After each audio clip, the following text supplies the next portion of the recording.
Wyoming's famous dinosaur, Big Al, is in the spotlight again. Representative Harriet Hageman votes against the kill switch, which will be installed in all passenger cars sold after 2026. And a drunk archer in Gillette just wanted the music turned off. We'll take a look at these stories and more today from Wyoming's largest news organization. I'm Wendy Kaur for Cowboy State Daily.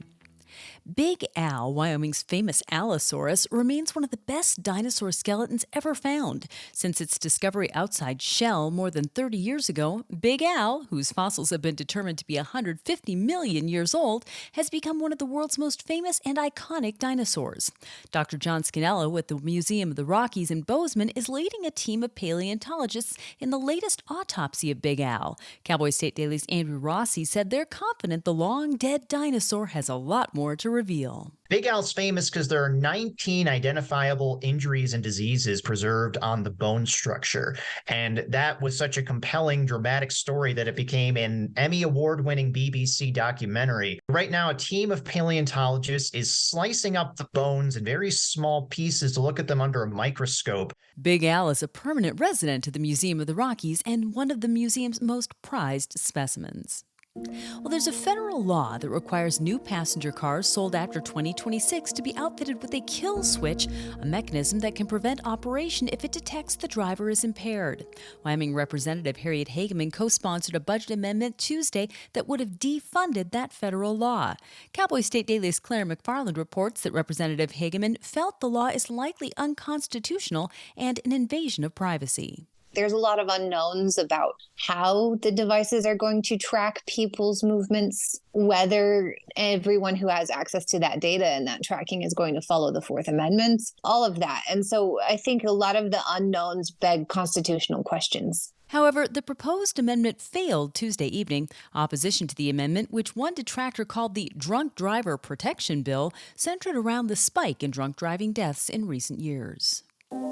The NCAA and Big Ten Conference are actively investigating allegations that University of Michigan assistant coach Connor Stalions organized a program to have others attend games of future Wolverines opponents to observe their play signals.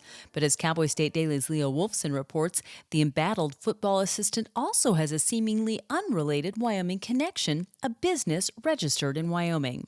The name of the business is BC2 Housing, which is rather vague, but one of the registered agents on this business that's registered in Wyoming is one of the current players on the University of Michigan football team who has the initials BC, and his roster number is number 2. So it's probably fair to assume that there's some sort of connection, regarding that.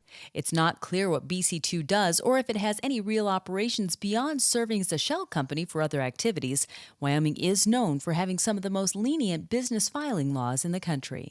I'll be back with more news right after this. No one should go hungry on Thanksgiving, and yet hundreds of men, women, and children from our community are homeless and hurting this holiday season. Yet you can provide hope. Just $2.58 provides a hot meal and life-changing services at the Wyoming Rescue Mission, like safe, welcoming shelter, support, and long-term recovery to help them get back on their feet. Learn more and give online at wyomission.org. That's wyomission.org.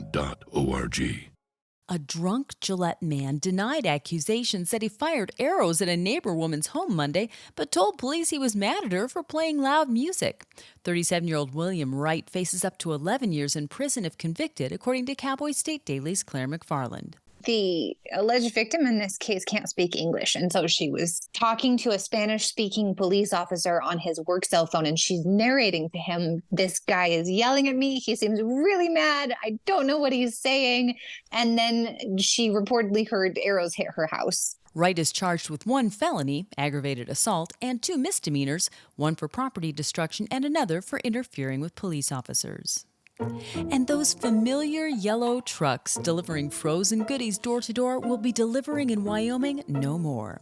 Yellow, which had been Schwann's up until last year, is eliminating its trademark delivery service in all but 18 states on the East Coast.